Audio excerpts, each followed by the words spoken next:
Bismillahirrahmanirrahim. Welcome to the online class of Sheikh Di Abdullah Mullah School and College. This is your ma'am here who is going to present the class today. Today I am going to present the class for the loving student of class 10.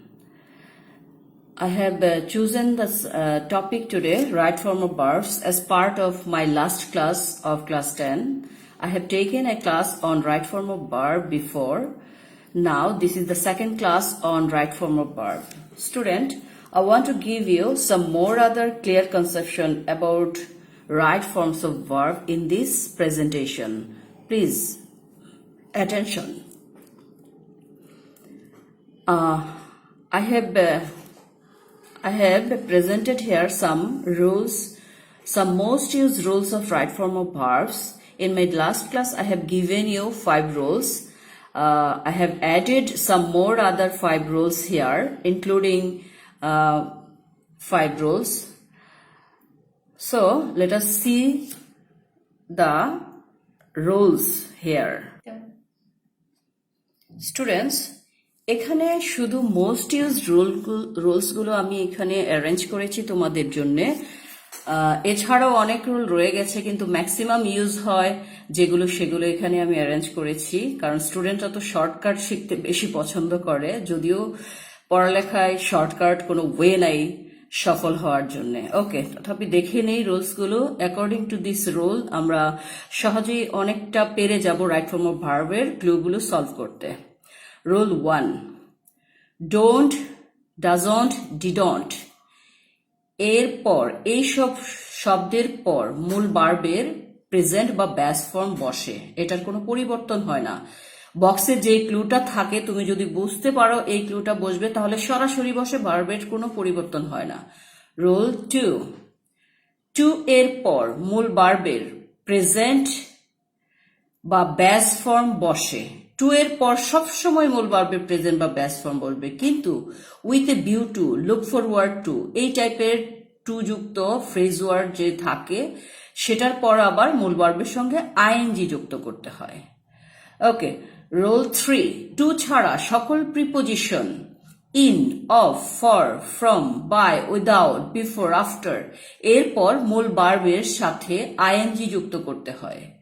Okay, rule 4, modal verb অর্থাৎ can, could, may, might, will, would, shall, should, ought to এদের পর মূল ভার্বের present বা ব্যাস form বসে। সবসময় মনে রাখো, মডাল ভার্বের পর মূল ভার্বের প্রেজেন্ট ফর্ম বসে। দ্যাট মিনস কোনো পরিবর্তন হয় না, বক্সের শব্দ সরাসরি বসে যায়, এবং এই ক্লুটার মধ্য থেকে একটা দুইটা ক্লু আমরা পেয়েই যাই রাইট ফর্ম অফ ভার্বের টপিকের উপরে।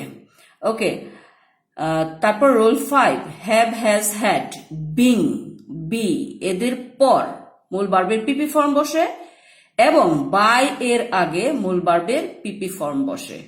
তো এখানে 5টা রুলের ম্যাক্সিমাম ইউজটা আমরা দেখতে পাই আমাদের রাইট ফর্ম অফ ভার্বের অংশে। এখানে আরো কিছু রয়ে গেছে, দেখো। Rule 6, yesterday, ago, since, long since, last, night, month, year ইত্যাদি অতীত নির্দেশক শব্দ থাকলে ভার্বের পাস্ট ফর্ম বসে। এটা আমার মনে হয় ম্যাক্সিমাম স্টুডেন্ট থাকে।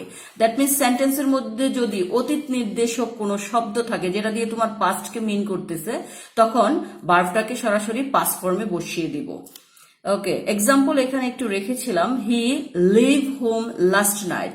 লাস্ট নাইট থাকার কারণে ভার্বটাকে শুধু পাস্ট ফর্মে করব, লেফট, তার মানে he left home last night. Okay, rule 7, just, just now, already, yet, ever, lately, recently ইত্যাদি শব্দ যদি সেন্টেন্সের মধ্যে থাকে তাহলে প্রেজেন্ট পারফেক্ট টেন্স হয়। প্রেজেন্ট পারফেক্ট টেন্স মানে কি? সাবজেক্টের পর হ্যাভ বা হ্যাজ বসে মূল ভার্বের পিপি ফর্ম বসবে। যেমন I see him recently, এটার অ্যান্সারটা হবে I saw him recently. There are some other rules for you. Okay, rule 8, যদিও 7 লিখেছি, এটা একটু লিটল মিস্টেক হয়ে গেছে, এটা হবে rule 8. Okay, now, at this moment, at present, gradually, day by day ইত্যাদি শব্দ থাকলে প্রেজেন্ট কন্টিনিউয়াস টেন্স হয়। She sing a song now, অবশ্যই she is singing a song now. Student, ইত্যাদি শব্দ থাকলে প্রেজেন্ট কন্টিনিউয়াস টেন্স হয় বললেই কিন্তু শেষ হয় না। যারা একটু উইক তারা বুঝতে প্রবলেম করে।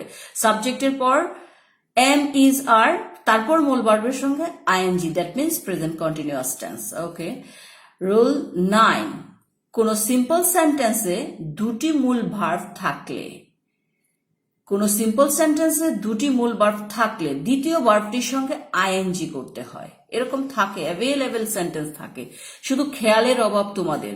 I saw him go, no, I saw him going. Okay, then rule number 10, হোয়াইলের পর, খুব মনোযোগ দিবে স্টুডেন্টরা, খুব বেশি ইউজ হয় এই টাইপের সেন্টেন্সগুলো। হোয়াইলের পর মূল ভার্ব থাকলে আইএনজি যুক্ত হয়। হোয়াইলের পরপর যদি মূল ভার্ব থাকে তাহলে আইএনজি যুক্ত হয়ে যাবে, কিন্তু হোয়াইল প্লাস সাবজেক্ট থাকলে পাস্ট কন্টিনিউয়াস টেন্স হয়। সেটা কিভাবে, এখানে এক্সাম্পল দেখলে তুমি ক্লিয়ার বুঝতে পারবা। While walk in the garden a snake bit him, হোয়াইলের পর মূল ভার্ব হওয়ার কারণে আমার অ্যান্সার এসছে while walking in the garden a snake bit him. Okay, fine. এবার while he walk in the garden, এটা হোয়াইলের পর সাবজেক্ট থাকার কারণে এটা হবে পাস্ট কন্টিনিউয়াস টেন্স। তাহলে while he was walking in the garden a snake bit him. তো এটা আমরা দেখতে পাচ্ছি হোয়াইলের পর ভার্ব থাকলে আইএনজি ফর্ম, হোয়াইলের পর সাবজেক্ট থেকে গেলে past continuous tense. Okay students, এবার আমরা প্যাসেজের মধ্যে কিভাবে রাইট ফর্ম অফ ভার্বগুলো করব আর একটু দেখে নিব। স্টুডেন্টস, এখানে আমি প্যাসেজে কিভাবে কোশ্চেন পেপারে রাইট ফর্ম অফ ভার্বগুলো থাকে এবং সলভ করতে হয় সেটা এখানে দেখাবো। Complete the following text with right forms of verbs given in the box. বক্সে অবশ্যই শব্দগুলো দেওয়া থাকবে, সেগুলোকে আমরা ভালো করে পড়ে শব্দার্থগুলো জেনে তারপর প্যাসেজটা পড়তে যাব। প্যাসেজটা পড়ে পড়ে যে ক্লুগুলো সহজে এসে যাবে লিখে ফেলবো এন্ড দেন যে ক্লুগুলো পারছি না সেটা কয়েকবার প্যাসেজটা পড়লেই বুঝতে পারবো যে এই শব্দটা এখানে আসবে। ওকে স্টুডেন্টস, প্রিপেয়ার্ড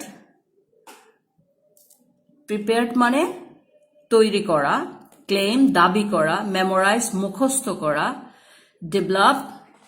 ডেভেলপ মানে উন্নতি করা, কমান্ড মানে কি, কমান্ড মানে কোনো কিছু নির্দেশনা দেওয়া এরকম, হেল্প, ডু, তোমরা এই শব্দের অর্থ জানো, থিঙ্কিং, মেক, এক্সারসাইজ। এখানে কিছু শব্দ আবার চেঞ্জ করে দিয়ে ফেলেছে এই ক্লুটাতে, যেটার পরিবর্তন তোমরা সরাসরি বসিয়ে দিতে পারবে সম্ভবত। চলো দেখি।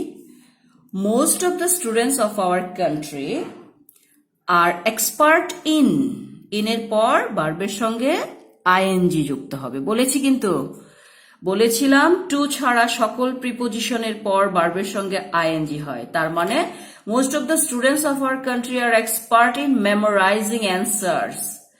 স্টুডেন্টসরা ম্যাক্সিমামই হচ্ছে মুখস্থ করতে পছন্দ করে। মেমোরাইজ থেকে আইএনজি, ই উঠে গিয়ে আইএনজি দিতে হবে। যেসব মূল ভার্বের সঙ্গে ই থাকে শেষে আইএনজি করতে গেলে ওই ইটাকে উঠিয়ে দিয়ে বসাতে হয়, যেমন মেকিং, টেকিং, মেমোরাইজিং। ওকে, দে ডোন্টের পর ভার্বের কোনো পরিবর্তন হবে না বলেছি, কিন্তু আমি রুলগুলোতে আমার যে 10টা রুল আমি সেট করেছিলাম তার সঙ্গে ম্যাক্সিমাম দেখো প্রথমটা মিলেছে, টু ছাড়া সকল প্রিপোজিশনের পর যদি ভার্ব হয় আইএনজি হবে।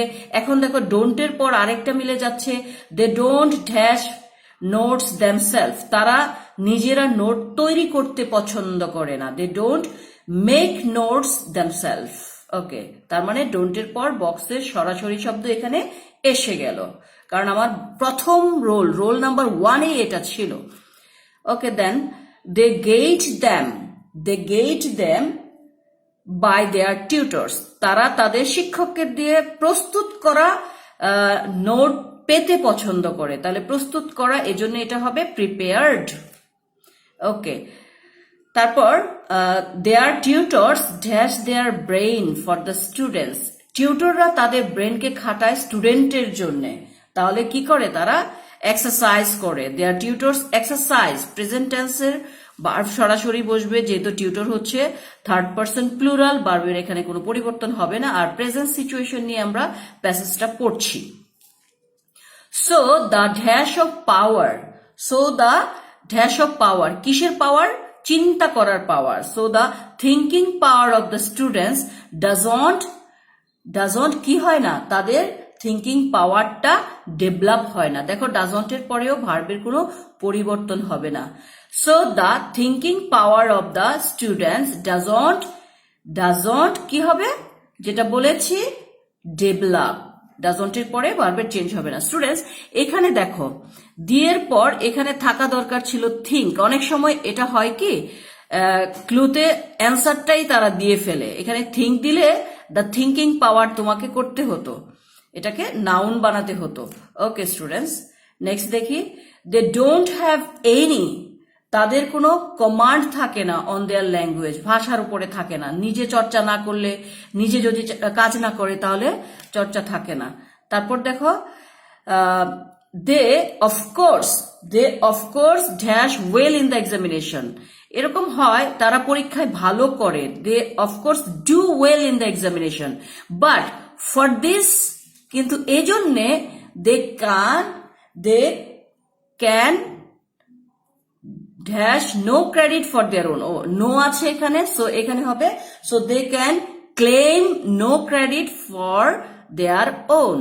এখানে বলা হয়েছে স্টুডেন্টরা, টিচাররা প্রিপেয়ার করা নোটস দিয়ে হয়তো ভালো রেজাল্ট করতে পারে, কিন্তু কোনো ক্রেডিট তেমন দাবি করতে পারে না, কারণ তারা হচ্ছে কেবলই মুখস্থ করে পরীক্ষায় গিয়ে দিয়েছে, এতটুকুই, আর কিছু না।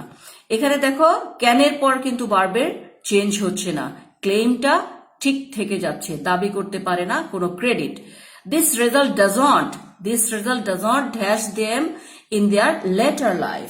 এই রেজাল্টটা তাদেরকে পরবর্তী লাইফে সাহায্য করে না, doesn't help them letter life. Students এখানে দেখো ম্যাক্সিমাম আমি যে 10টা রোল দিয়েছি, এবং প্রথম রোলটাতে do not, did not, does নটের পরে যে ভার্বের কোনো পরিবর্তন হয় না, সেটা আমরা কয়টা পেয়েছি? অনেকগুলো পেয়েছি, অ্যাটলিস্ট 3টা। দেখো ডোন্টের পর এখানে কি দিয়েছিলাম, ডোন্টের পর মেক, দেখো পরিবর্তন হয়নি। তারপর আরেকটা হচ্ছে এখানে ডাজন্টের পর দেখো চেঞ্জ দেইনি আমরা, ডাজন্টের পর ডেভেলপ, চেঞ্জ নাই, বক্সে সরাসরি বসছে। আরেকটা this result doesn't dash them in, মানে হেল্প করে না তাদেরকে। স্টুডেন্টস এতগুলো ক্লু, 3টা ক্লু দেখালাম যেটা আমার রোলগুলোর মধ্য থেকে সরাসরি মিলে গিয়েছে। এখন দেখো একটু বানানগুলো তোমরা একটু খেয়াল করে নাও। মেমোরাইজিং প্রথম ক্লুতে যেটা ছিল, তারপর হচ্ছে make, memorising, make, prepared, exercise, thinking, develop, command, do, claim, help. এগুলো হচ্ছে আমাদের শব্দ যেগুলো আমরা করেছি। ওকে, এখন দেখো এঙ্গেজ, নিযুক্ত থাকা, ডু জানো, ফেস মানে কোনো কিছু ফেস করা, মুখোমুখি করা, বি থেকে am, is are was were আসে। হেল্প তো জানো সাহায্য করা, সলভ মানে হচ্ছে সমাধান করা, মেক তৈরি করা, ট্রাই চেষ্টা করা, ক্রিয়েট সৃষ্টি করা। মূলত মোট শব্দগুলো এভাবে থাকবে, একদম সবগুলো প্রেজেন্ট ফর্মে থাকবে, এটা হচ্ছে মূল নিয়ম। ওকে দেখি স্টুডেন্টস, অ্যাট প্রেজেন্ট, দেখো অ্যাট প্রেজেন্ট শব্দটা দিয়ে আমাদের 6 নাম্বার রোলে, 7 নাম্বার রোলে সম্ভবত আছে, দেখবা সেন্টেন্সের মধ্যে যদি now, at present, at this moment, day by day, gradually থাকে, তাহলে ক্লুটা আমার প্রেজেন্ট কন্টিনিউয়াস টেন্সে হবে। তাহলে at present Bangladesh dash unemployment problem, বর্তমানে তো বাংলাদেশ কি করতেছে, অবশ্যই ফেস করতেছে, Bangladesh is facing unemployment problem.